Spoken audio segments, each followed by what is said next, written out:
सत श्री अकाल जी, ਇਹ ਚਾਹ ਆਪ ਜੀ ਦੇ ਵਾਸਤੇ ਹੈ।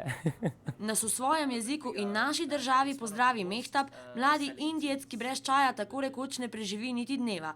V Sloveniji, v katero se je dobesedno zaljubil, se počuti kot doma. For me, it is a beautiful paradise to live in. So that's why I actually fell in love with the country. Čaja ne bi smeli piti le po zimi. Čaj je pijača, v kateri lahko uživamo vse leto, pravi.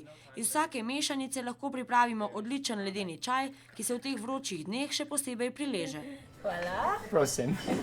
Napitek je okusen in neverjetno svež. Za piko na i poskrbita rezina limone in meta. Za pravi indijski čaj se je treba odpraviti le do Gorenjske. Natančneje do Kranja, ki ga Mehtab namerava obogatiti s trgovino indijskih čajev.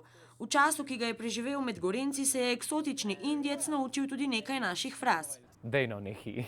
And they also say, they know, you know. V zameno za prijaznost in gostoljubnost nam bo Mehtab ponudil delček svoje kulture in seveda čaj.